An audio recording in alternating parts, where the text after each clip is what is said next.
One thing that I am down with right now that I think everybody is learning about is Bitcoin. Who's heard of Bitcoin? Who can explain what Bitcoin is? Liar. Nobody knows how it works. Nobody. Everybody's talking about Bitcoin. Nobody understands it. It's like a plot twist in a confusing movie. When you're watching a movie and your friends are acting like they know what's going on, and you're like, yeah, I do too. And then you're like, what the hell is everybody talking? I have no idea. And all I know is Bitcoin is either worth $20,000 or nothing. That's what I know. It's like a digital antiques roadshow. You're just standing in line and you have no idea till you get there. But they didn't call me economics Ellen in high school for nothing. They called me that because I failed economics. So I did a little research, and I am going to the best of my ability, explain how Bitcoin works. Okay, first, the article I read said Bitcoin is decentralized digital currency. Now, to be honest, I don't know what that means. But here's what I'm going to do. I'm going to explain it, and I think we're all going to get this. Like, pretend like Bitcoin is a goat, okay? Now, I'm going to turn to a few questions from the audience as we start to wrap up. Probably half my questions here are about Bitcoin and cryptocurrency. Well, I can answer those very quickly.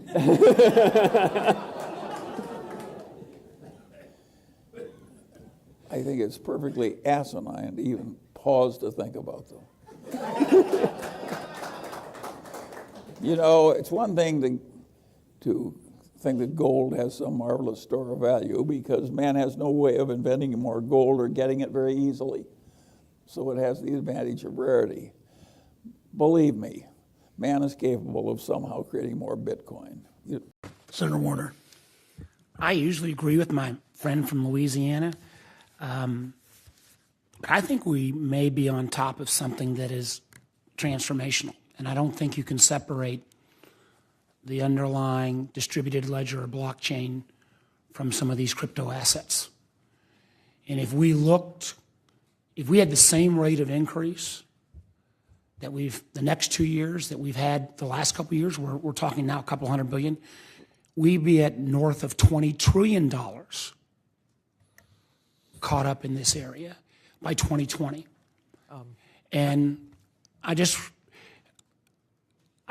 think I remember back, I was lucky enough to get in the cell phone business back in the early 80s, and everybody thought it was going to be a small business, and they were wrong, and I got rich. I think we're looking at the same kind of transformation about to take place, and we are going to have to wrap our arms around it. We've talked about some of the consumer protection issues, but we've got money laundering issues.